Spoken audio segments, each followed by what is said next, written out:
Hello friends, welcome to my YouTube channel Samrat education. दोस्तों, आज की इस वीडियो में आप लोगों के लिए बीएससी एग्रीकल्चर थर्ड सेमेस्टर के एक विषय एंटोमोलॉजी सेकेंड का कुछ इंपॉर्टेंट टॉपिक लेकर आया हूं। तो यदि आप लोगों को इसका पीडीएफ चाहिए तो डिस्क्रिप्शन में व्हाट्सएप ग्रुप का लिंक और व्हाट्सएप नंबर दिया गया है। मैसेज करके आप लोग इसका पीडीएफ ले सकते हैं। चलिए स्टार्ट करते हैं। पहला क्वेश्चन है, जैविक नियंत्रण की क्या समस्या है, उसको बताइए। तो जैविक नियंत्रण क्या होता है, उसकी क्या समस्या है, उसको बताना है। तो सबसे पहले मैं आप लोगों को बता दूं कि जैविक नियंत्रण होता क्या है। तो जब पीड़कों के नियंत्रण के लिए दोस्तों हम लोग प्राकृतिक शत्रु का सहारा लेते हैं तो उसी को जैविक नियंत्रण कहते हैं। जब कीटों को नियंत्रित करने के लिए उनके प्राकृतिक शत्रु का सहारा लेते हैं तो उसी को जैविक नियंत्रण कहा जाता है। जैसे मैंने आप लोगों को कई बार बताया कि जैसे आप चूहे को कंट्रोल करने के लिए बिल्ली का प्रयोग करते हैं, बिल्ली को घर में पालते हैं, तो ये एक जैविक कंट्रोल है, जैविक नियंत्रण है। तो वही बताया जा रहा है कि जब पीड़कों के नियंत्रण के लिए उनके प्राकृतिक शत्रु का सहारा लिया जाता है तो उसे जैविक नियंत्रण कहते हैं। अब आप लोग बता दो, पीड़क क्या होता है। पीड़क क्या होता है? मनुष्य को छोड़कर कोई भी जीवित जीव जो मनुष्य को आर्थिक हानि पहुंचाता है उसे पीड़क कहते हैं। तो अब चलिए देखते हैं जैविक नियंत्रण की क्या समस्या है। तो जैविक नियंत्रण में प्रयोग होने वाले कारक मुख्यतः किसी एक विशेष प्रकार के कीटों को ही मारते हैं। तो सबसे पहला समस्या है कि जो जैविक नियंत्रण में प्रयोग होने वाले कारक होते हैं वो एक प्रकार के कीट को ही मारते हैं। जैसे आप लोगों को मैंने बताया कि चूहे को मारने के लिए बिल्ली को घर में पालते हैं, तो बिल्ली जो है सिर्फ चूहे को मारेगी और अन्य जो आपके पीड़क रहेंगे उनको नष्ट नहीं करेगी। तो पहला समस्या यह है। दूसरा समस्या है, इनका प्रभाव धीरे धीरे होता है जिससे सफलता के लिए लंबे समय तक राह देखनी पड़ती है। इनके साथ ही इनकी संख्या अधिक होनी चाहिए। तो दोस्तों, ये दूसरा समस्या है कि यह जो होते हैं धीरे धीरे, तो इनका प्रभाव भी धीरे धीरे होता है, इसलिए सफलता के लिए काफ़ी समय लग जाता है। जैसे दोस्तों, आपके घर में जैसे खेत में बहुत सारे पीड़क हो गए हैं, बहुत सारे कीट हो गए हैं, तो उनके नियंत्रण के लिए आपको उनके जो प्राकृतिक शत्रु हैं वो भी अधिक मात्रा में प्रयोग करने पड़ेंगे। नहीं तो दोस्तों उनको सफलता के लिए काफ़ी समय लग जाएगा, उनको नष्ट करने में काफ़ी समय लग जाएगा। अगला पॉइंट है, चूंकि इसमें जीवित जीवों का प्रयोग किया जाता है अतः प्रयोगकर्ता का शिक्षित होना आवश्यक होता है। तो अगला पॉइंट क्या है कि इसमें जो है जीवित जीव का प्रयोग किया जाता है, इसलिए जो प्रयोग करने वाला होगा वो शिक्षित होना चाहिए, क्योंकि यदि वह उसके प्राकृतिक शत्रु के अलावा ऐसा कोई शत्रु ला दे जो पीड़क को छोड़कर आपके फसल को ही नुकसान पहुंचा दे, तो इसलिए जो प्रयोग करने वाला वह शिक्षित होना चाहिए। अगला पॉइंट है, प्रयोग होने वाले कारकों को अधिक संख्या में पैदा करने के लिए धन तथा समय बर्बाद करना पड़ता है। तो जो भी कारक को हम लोग पैदा करते हैं उसके लिए अधिक धन लगता है और समय भी लगता है। अगला पॉइंट है, कभी-कभी इन कारकों के भी परजीवी व शिकारी कीट होते हैं जिसकी वजह से पूर्ण सफलता नहीं मिल पाती। तो कभी-कभी क्या होता है, जो हम प्राकृतिक शत्रु को पालते हैं, प्राकृतिक कारक को पालते हैं उन कीटों के नियंत्रण के लिए, तो उनका भी कोई खाने वाला होता है, मतलब उनको भी कोई मारने वाला होता है। तो ये बताया जा रहा है, कभी-कभी इन कारकों के भी परजीवी व शिकारी कीट होते हैं जिसकी वजह से पूर्ण सफलता नहीं मिल पाती, उनको वही नष्ट कर देते हैं। अगला पॉइंट है, कुछ कारकों के लिए विशेष प्रकार के अनुकूल मौसम का होना आवश्यक होता है अतः उस समय तक प्रतीक्षा करनी पड़ती है। तो कुछ कारक ऐसे होते हैं जिनको अ, उनको उपयुक्त जलवायु के लिए कुछ समय तक वेट करना पड़ता है, कुछ समय तक प्रतीक्षा करनी पड़ती है, उसके बाद जैविक नियंत्रण का प्रयोग करते हैं। अगला पॉइंट है, बाहर से लाए गए कीट प्रायः उचित जलवायु न पाने के कारण नई परिस्थितियों में पनप नहीं पाते हैं, अतः उनके स्थापित होने की क्षमता का अध्ययन करने के लिए अतिरिक्त समय की आवश्यकता पड़ती है। तो यह था जैविक नियंत्रण की समस्या। जैविक नियंत्रण की ये सब समस्याएं थी। आगे चलते हैं। कीटनाशी दवाओं में होने वाले विषैले प्रभाव को रोकने के लिए उपाय बताइए। तो यदि किसी व्यक्ति में कीटनाशी की विषाक्तता के लक्षण दिखाई दे या बिना किसी लक्षण के भी वह बेचैनी महसूस करता है या उसकी तबीयत खराब हो तो उसे तुरंत डॉक्टर के पास ले जाएं। साथ में छिड़के गए कीटनाशी का लेबल या पर्चा भी भेजें। हो सकता है कीटनाशी का कोई जहरीला असर न हुआ हो, लेकिन फिर भी सावधानी बरतनी चाहिए। तो दोस्तों, क्या बताया जा रहा है कि यदि आप लोगों को किसी भी व्यक्ति के अंदर कीटनाशी की विषाक्तता का लक्षण दिखाई दे या न भी दिखाई दे, उसे बेचैनी महसूस हो या उसकी तबीयत खराब हो, तो उसे तुरंत डॉक्टर के पास लेकर जाना चाहिए। और जो कीटनाशी वो छिड़का है उसका जो लेबल है, उसका जो पर्चा है, उसको भी डॉक्टर के पास भेजना चाहिए, डॉक्टर के पास लेकर जाना चाहिए। भले उसके अंदर कोई ज़हरीला असर दिखाई न दे, लेकिन फिर भी हमें सावधानी बरतनी चाहिए।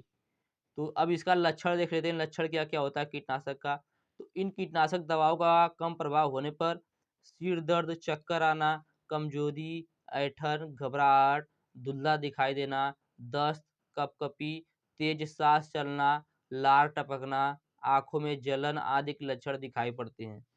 तो ये सब कीटनाशक के लक्षण, यदि आपने कीटनाशक का विषाक्तता आपके अंदर आ गई है, तो आपका सिर दर्द करेगा, चक्कर आएगा, आँखों में जलन होगी, कमज़ोरी आ जाएगी, ऐंठन, घबराहट, धुंधला दिखाई देने लगेगा और दस्त, कँपकँपी, तेज़ साँस चलने लगेगी। तो यही सब था लक्षण।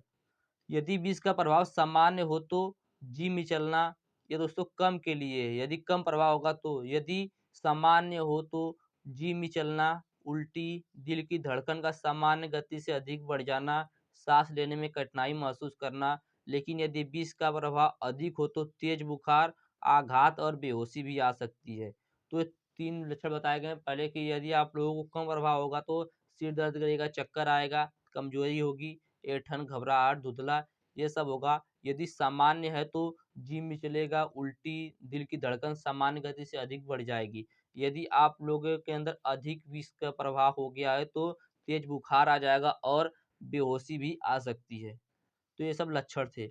यदि विष का प्रभाव कम है और अथवा संदेह हो जाए कि किसी विशेष विष के लक्षण हैं, तो तुरंत डॉक्टर की सलाह लेनी चाहिए। ऐसे मामलों में लक्षण प्रकट होने का इंतजार नहीं करना चाहिए। सामान्य और गंभीर विष दोनों में प्राथमिक उपचार के तुरंत बाद चिकित्सा कराना भी जरूरी है। ऐसी स्थिति में गंभीर नुकसान से बचने के लिए तेजी से कार्य करने की आवश्यकता होती है। इसमें सबसे पहले हमें प्राथमिक चिकित्सा करनी चाहिए। यदि किसी के अंदर विषाक्तता देखी जाए तो लक्षण देखने के बाद हमें सबसे पहले प्राथमिक उपचार करना चाहिए। तो प्राथमिक उपचार में क्या-क्या करना चाहिए उसको आप लोग देख लीजिएगा। एग्ज़ाम में क्वेश्चन पूछता है, तो आपातकालीन उपचार स्थान विशेष पर किया जा सकता है। उसे अस्पताल जाने तक जारी रखा जाता है और अस्पताल में पहुंचकर रोक दिया जाता है। कीटनाशी दवाओं से होने वाले विषैले पदार्थ को रोकने के लिए निम्नलिखित उपचार करने चाहिए। रोगी की श्वास गति देखें, यदि वह ठीक से नहीं चल रही है अथवा रुक गई है तो मुंह पर कपड़ा लगाकर मुंह से कृत्रिम सांस देनी चाहिए। जैसे यदि रोगी है बस उसको सांस लेने में दिक्कत हो रही है, तो मुंह पे उसके एक कपड़ा लगाकर आपको उसे सांस देना चाहिए। जैसे आप लोग मूवी वूवी में भी देखते होंगे कि कोई मरीज होता है, सांस नहीं ले पाता तो उसको सांस दिया जाता है। तो उसी प्रकार से आपको कृत्रिम सांस देनी चाहिए। आगे चलते हैं। शरीर में और अधिक विष न पहुँचे इसके लिए उसे संदूषण वाले स्थान से हटा देना चाहिए। उससे उल्टी आ रही है तो मुँह और गला साफ कीजिए। उसके संदूषित कंडे निकाल दीजिए और उसको शांत और आरामदायक स्थान पर रखें। अब अगला पॉइंट है त्वचा के ऊपर लगे विष। यदि उसके त्वचा के ऊपर विष लगे तो क्या करना चाहिए? कपड़ा उतार दें, त्वचा और बालों और शरीर को साबुन से और साफ पानी से धोएँ, फिर साफ तौलिए से रगड़कर पोंछ लें और रोगी को कंबल से ढक दें। यदि त्वचा के ऊपर विष लगा है तो, यदि आँख में कीटनाशक चल गया है तो क्या करना चाहिए? पलकों को उठाकर साफ पानी से आँखें 10 मिनट तक धोएँ, 20 मिनट बाद फिर धोएँ। डॉक्टर से बिना सलाह लिए आँख में कोई दवा या अन्य तरल द्रव न डालें। जैसे आँख में कोई दवा न डालें। अगला, यदि सूंघा गया विष हो तब दुर्घटना वाले स्थान के दरवाजे और खिड़कियाँ खोल दें। रोगी को खुली दवा में लिटाकर उसके चुस्त कपड़ों को उतार दें। यदि रोगी को श्वास लेने में कठिनाई हो रही है तो उसे कृत्रिम सांस दें। यदि शरीर में ऐंठन हो तो अंधेरे कमरे में लिटा दें। यदि सूंघा गया विष हो तब दोस्तों यह उपचार करना चाहिए। अगला है, निगले गए विष के लिए क्या उपचार करना चाहिए?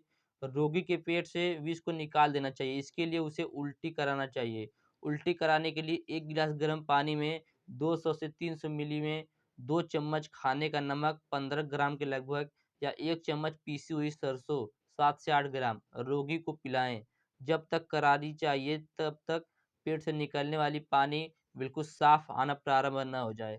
जब पेट भरा हो तो उंगली अथवा चम्मच के गोल छोर से हल्के से गले को स्पर्श करने से भी उल्टी हो जाएगी। यदि रोगी स्वयं ये उल्टी कर रहा है तो उसे काफी मात्रा में केवल गर्म पानी ही पिलाएं। जब रोगी उल्टी कर रहा हो तो उसके सिर को नीचे की ओर रखें, उसे कमर के बल न लेटने दें, उसके मुंह और गले को साफ रखें। पेट के खाली होने पर दूध या अंडा देना चाहिए जो कि विष के शोषण को कम करता है। तो यह था, यदि कोई विष निगल लिया तो क्या करना चाहिए? उसे उल्टी कराना चाहिए। उल्टी कराने के लिए क्या बताया गया? 1 गिलास गर्म पानी में 2 चम्मच खाने का नमक लगभग 15 ग्राम के बराबर, या पीसी हुई सरसों 7 से 8 ग्राम रोगी को पिलाना चाहिए। उसे तब तक पिलाना चाहिए, तब तक उसे उल्टी कराना चाहिए जब तक कि उसकी उल्टी जो कर रहा है वह पानी साफ ना आना शुरू हो जाए। और यदि उल्टी कर रहा है तो उसका जो गला है उसको नीचे रखें, ताकि उसको सोने न दें, मतलब कमर के बल सोने न दें। अब आगे देखेंगे ऐंठन वाला रोग। यदि ऐंठन आ रहा है यदि रोगी को, तो क्या करेंगे? रोगी के कपड़े ढीले कर दें और उसे अंधेरे स्थान पर ले जाएँ।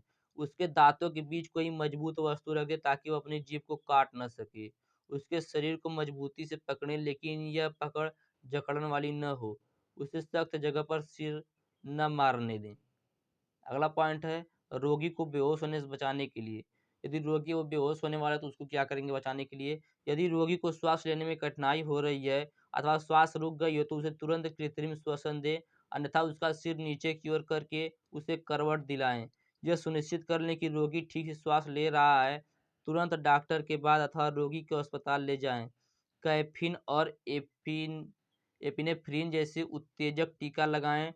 टोंगों तथा हाथों पर लचीली पट्टियां बांधे, नस में 5% डेक्स्ट्रोज दिया जाए, रोगी को हल्के कंबल से ढक दें। तो यह था रोगी को बेहोश होने से बचाने के लिए। तो उम्मीद करते हैं अभी तक मैंने जितना बताया समझ में आया होगा। आगे चलते हैं।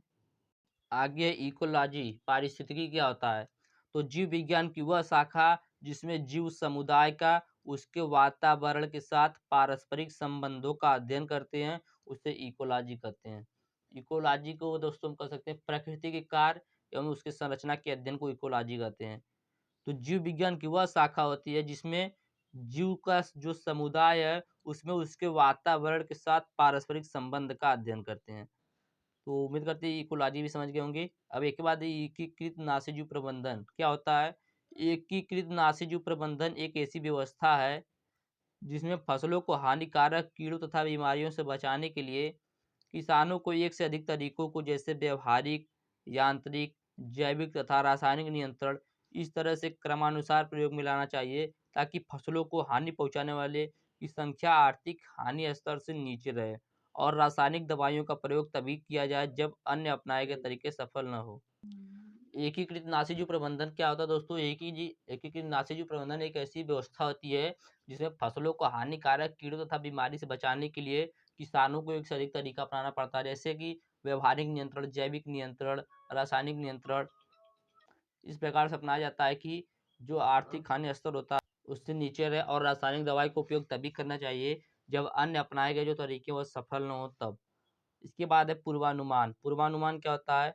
अज्ञात स्थितियों में तर्कपूर्ण आकलन करने को पूर्वानुमान कहते हैं। पूर्वानुमान का मतलब होता है पूर्व मतलब पहले, अनुमान मतलब दोस्तों समझ सकते हैं अनुमान, तो पहले से अनुमान लगाना। जैसे हम लोगों को बारिश होने वाला रहता है तो पहले ही फ़ोन में दिखा देता है कि बारिश होने वाला है। तो ये सब पूर्वानुमान के द्वारा ही होता है। तो पूर्वानुमान से क्या होता है, हम लोगों के खेत में जो भी कीट लगने वाले जो भी रोग लगने वाले हैं वह पहले ही हम लोगों को पता चल जाएंगे पूर्वानुमान के द्वारा। तो वही बताया जा रहा है कि अज्ञात स्थितियों में तर्कपूर्ण आकलन करने को ही पूर्वानुमान कहा जाता है। जैसे 2 दिन बाद किसी स्थान के मौसम के बारे में अनुमान लगाना। तो दोस्तों यह था पूर्वानुमान। इसके बाद है डीडीटी। डीडीटी की खोज सन 1939 में पॉल हरमन मूलर ने की थी। वास्तविकता में इन्होंने डीडीटी के कीटनाशी के रूप में प्रयोग की, अर्थात उन्होंने खोज की थी कि डीडीटी का प्रयोग कीटनाशी के रूप में किया जाता है। तो यह था डीडीटी।